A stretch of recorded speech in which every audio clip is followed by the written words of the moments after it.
basic saya hanya lulusan SMP ya. Saya mengenal atau bisa mengetik di komputer, bisa ngerti aplikasi, bisa ngerti ini itu ya dari buku-buku itu. Sehingga saya merasakan manfaat.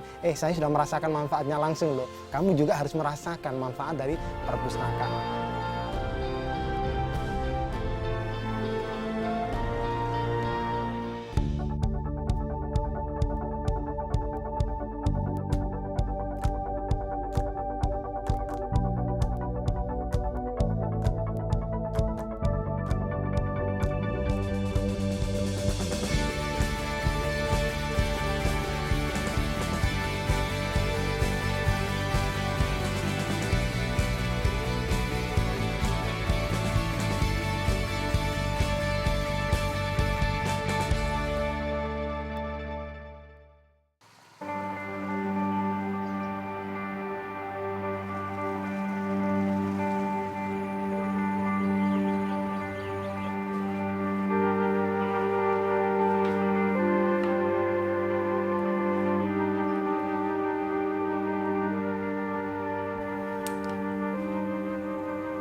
Sudah 9 tahun, ini rutinitasku setiap pagi. Menyusuri jalanan kampung Sidoarjo, menjajakan jamu tradisional.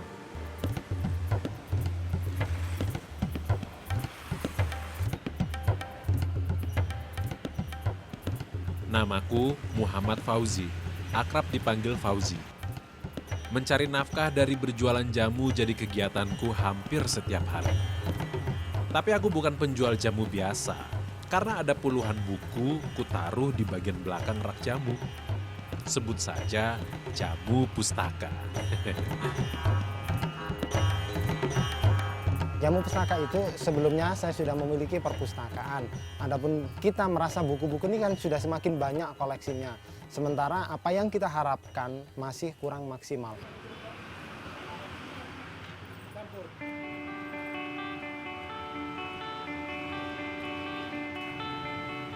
Aku biasa berkeliling di seputar Kecamatan Buduran, Kabupaten Sidoarjo. Jamu pustaka ini ibarat pepatah, sekali mendayung, 2 pulau terlampaui. Jualan jamu sambil menyediakan buku bacaan gratis.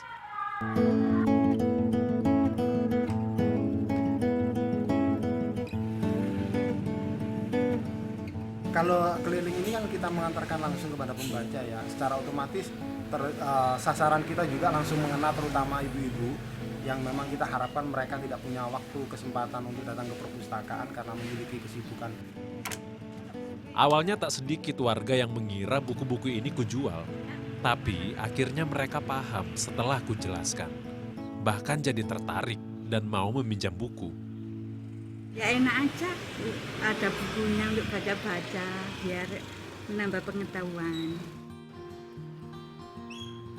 Semua buku yang dipinjam kucatat, tapi memang tak ada batas waktu pengembalian pasti.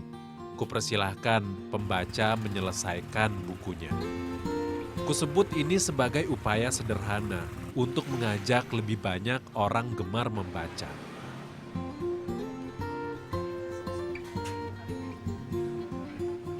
Perlahan tapi pasti upayaku berbuah manis. Satu persatu pelangganku tak hanya membeli jamu, tapi juga meminjam buku. Reni salah satunya. Seperti Lili, ia juga warga desa Tebel yang tiap hari kudatangi. Reni salah satu pelangganku sejak awal berjualan jamu. Udah lama sih, sebelum punya anak saya sudah pelanggannya Mas Baim, baca-baca buku, apa itu selalu baca. Kalau saya sih buku masak-masak ya, ibu-ibu. Terus pinjemin anak-anak ini komik-komik.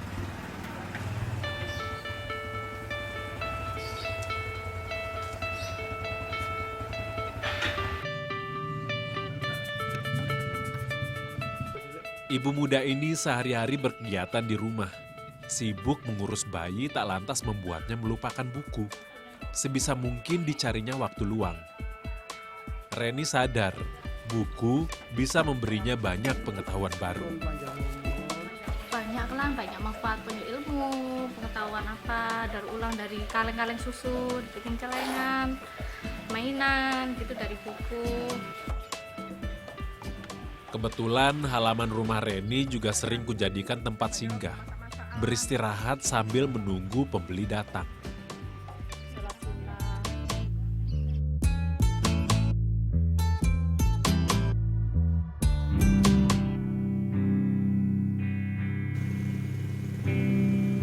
Tiga tahun sudah Jamu Pustaka berjalan. Kadang kudapati juga pengalaman berkesan dari buku-buku yang kupinjamkan. Padahal sebelumnya aku suuzon ya, aku kira bukunya nggak bakal kembali deh karena udah lama orangnya juga nggak pernah nongol. Ternyata nongol-nongol ngembalikan buku, malah beli jamu juga ngasih uang lebih. Pernah suatu kali ku baca artikel hasil survei Badan PBB untuk Pendidikan, Keilmuan, dan Kebudayaan UNESCO. Tunjukkan minat baca di Indonesia sangat rendah, hanya 0,001%. Aku tak setuju. Menurutku, orang Indonesia bukannya tak mau membaca. Mereka hanya tidak punya akses terhadap buku. Melalui Jamu Pustaka, aku dekatkan buku kepada pembacanya. Lagi pula aku percaya, buku yang bergerak akan membawa lebih banyak manfaat.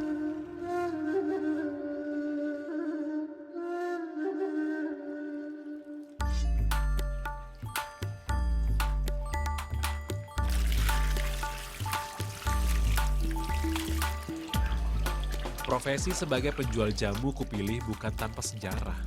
Kugeluti sejak awal menikah dengan Mufidah pada 2008 lalu.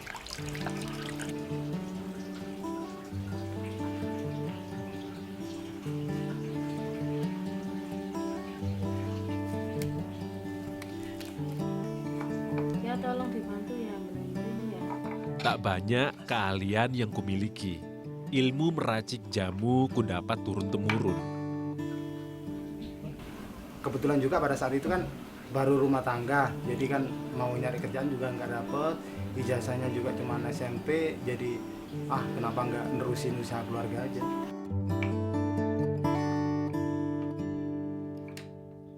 Zaman boleh berubah, tapi jamu tradisional tak pernah kehilangan penggemarnya. Bagiku, berjualan jamu tak sekadar mencari nafkah untuk bertahan hidup, tapi juga sumbangsih untuk terus menjaga warisan budaya lokal. Ya hitung-hitung ngamalin ilmu. Kan ada pepatah innamal a'malu binniyat. Jadi kita punya niat itu ya harus disampaikan. Kita punya ilmu ya kita harus mengamalkannya.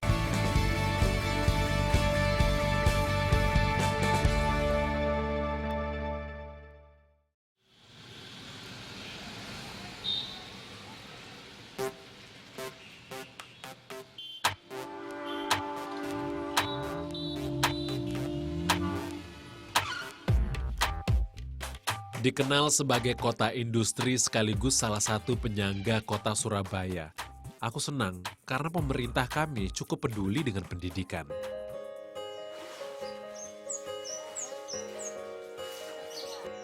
Namun rupanya tetap ada anak-anak yang tak bisa bersekolah.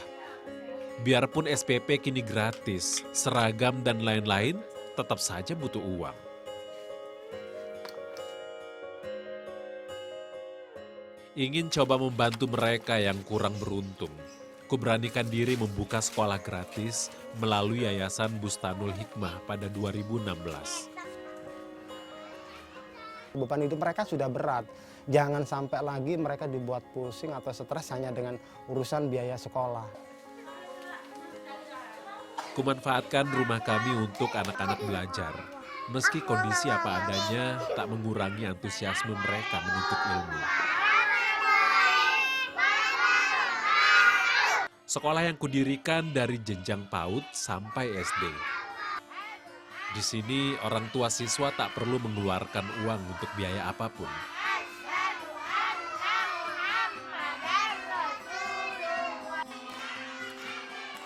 Di sini kan gratis. Kan lebih ringan.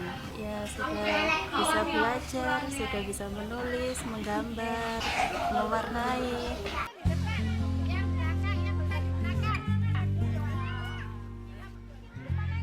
Di kala istirahat atau usai jam belajar, anak-anak juga bisa membaca dan meminjam buku di perpustakaan sederhana kami. Inilah cikal bakal jamu pustaka. Tak disangka ternyata upaya kecil ini dilihat juga. Pada 2016 lalu, kuterima apresiasi Nugra Jasa Dharma Pustaloka dari Perpustakaan Nasional Republik Indonesia. Saya merasa itu suatu anugerah tersendiri ya, karena tidak semua pegiat literasi atau perpustakaan bisa mendapat apresiasi dari pemerintah. Itu alhamdulillah, saya bersyukurnya, dan itu sungguh jauh di luar perkiraan saya dan tidak ada sama sekali di pikiran saya untuk mendapatkan itu, dan sebelumnya juga saya tidak tahu apa itu. Aku tak mau apresiasi ini membuatku jumawa. Aku ingin ini jadi pengingat bahwa apa yang kulakukan di bidang perpustakaan belumlah seberapa. Agar perpustakaanku semakin berkembang, tak lelah kuberitakan kegiatan kami di media sosial. Dari sanalah orang tahu, lalu menyumbang buku. Seperti hari ini, kudatangi seorang kawan. Ia berniat menghibahkan sebagian koleksi buku anaknya yang sudah selesai dibaca.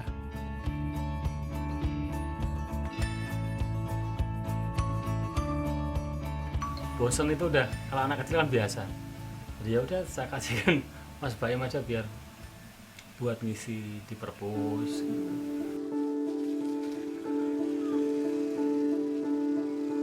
Selain mengambil langsung, sering juga kuterima paket buku yang dikirim ke rumah. Pengirimnya bisa siapa saja dari seluruh Nusantara. Kusyukuri buku membuatku memiliki banyak saudara baru.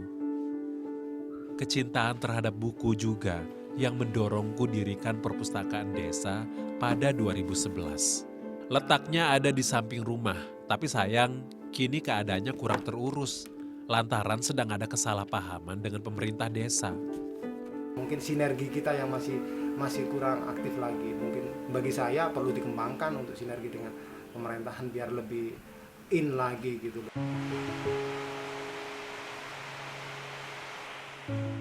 Sementara ini buku-buku sumbangan semuanya kutampung di rumah. Stok untuk perpusdes kutahan dulu sampai masalah ini selesai.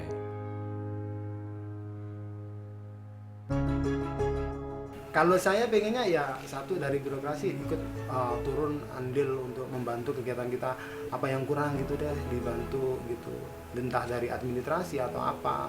Kita kan juga tidak tahu apa yang seharusnya kita lakukan gitu. Semoga saja segera ada titik temu.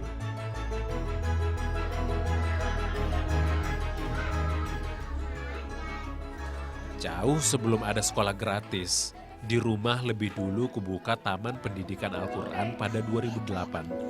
Seperti halnya sekolah, TPQ ini juga gratis.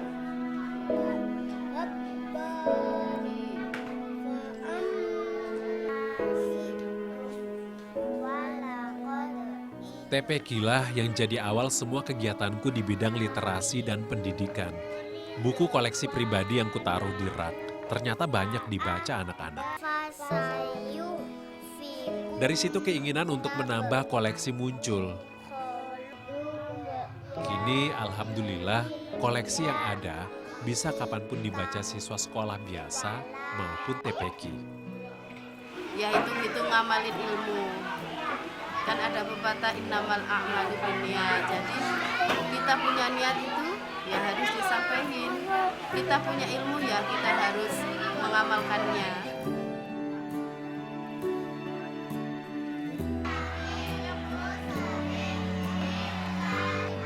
Melalui TPQ kami merasa lebih bermanfaat, berbagi ilmu sekaligus menabung pahala, mengajari anak-anak untuk membaca dan mengerti isi kalam ilahi.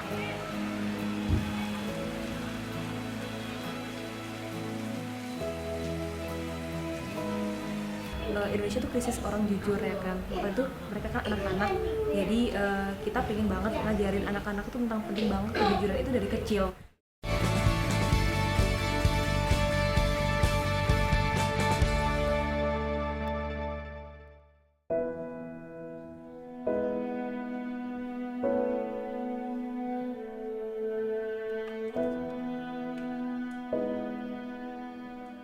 Katanya karakter baik seseorang tidak bisa diwariskan, tapi harus dibangun sendiri melalui cara berpikir dan bertindak. Karakter pula yang sedikit banyak menentukan kesuksesan. Hal ini yang kemudian membuatku merasa perlu menginisiasi kelas karakter untuk anak-anak.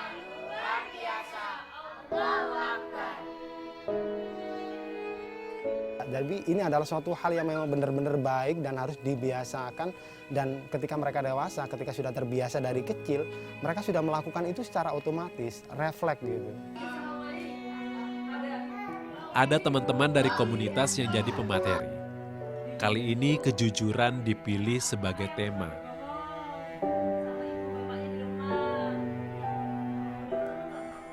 Sebelum pembahasan, anak-anak diminta menonton video lebih dulu.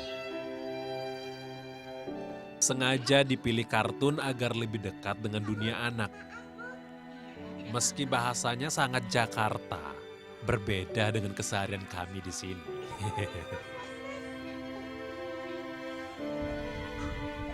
Karena melihat Indonesia tuh krisis orang jujur ya kan. Waktu itu mereka kan anak-anak, jadi kita pengen banget ngajarin anak-anak itu tentang penting banget kejujuran itu dari kecil, sehingga ketika mereka udah merasa oh iya jujur tuh penting banget buat kehidupan kita, nanti dia bakal tertanam sampai gede kayak itu mereka harus jujur. Oke, jadi dari film tadi apa yang bisa diambil pelajaran? Berani sendiri, iya bagus. Terus apa lagi? Aku berjanji tidak akan nyontek. Aku berjanji tidak akan, apalagi misalnya suka apa? Suka bohongin teman, ditulis. Aku berjanji tidak akan membohongi teman. Kami juga melatih anak-anak untuk berani bercerita soal kebohongan yang pernah mereka lakukan. Harapannya tentu agar hal itu tak lagi diulangi. Namaku Rafli. Saya berjanji tidak akan menyontek teman saya lagi. Nama siapa? Nama saya Robi. Saya berjanji tidak akan membohongi teman saya. Emang sekarang se-urgent itu ya, maksudnya sampai harus dibikin kelas karakter? Iya, karena memang gini ya, ada sesuatu yang katakanlah terjadi bully gitu ya, perkelahian atau perbuatan ucapan-ucapan yang nggak seharusnya diucapkan atau dilakukan gitu.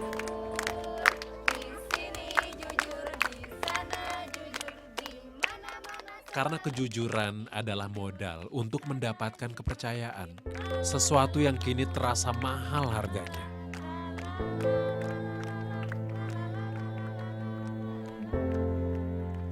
Kini sebuah proyek sedang kukerjakan.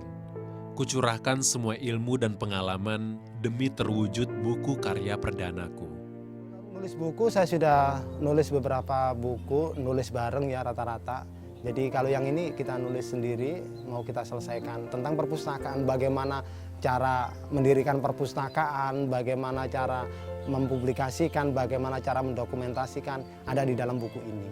Termasuk pengalaman saya. Saya sering dapat inbox teman-teman yang nanya, Mas bagaimana sih proses memulai mendirikan perpustakaan, bagaimana perizinan, bagaimana kendalanya. Saya sering mendapatkan pertanyaan itu, makanya saya nulis buku ini aja, saya juga bisa memberikan kepada mereka atau memberikan saran melalui buku ini. Dan mereka mendapatkan runtutannya. Saya merasa ini adalah jiwa saya dan saya yang lebih tahu tentang pengalaman bagaimana cara mendirikan perpustakaan berdasarkan apa yang sudah saya alami ya. Step by stepnya ada di situ.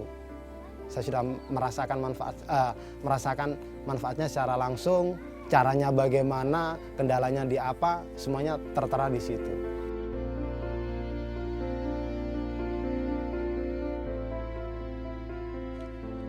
Semoga kelak energi literasi tersebar semakin luas melalui buku yang kutulis, agar banyak perpustakaan baru bermunculan dan dimanfaatkan.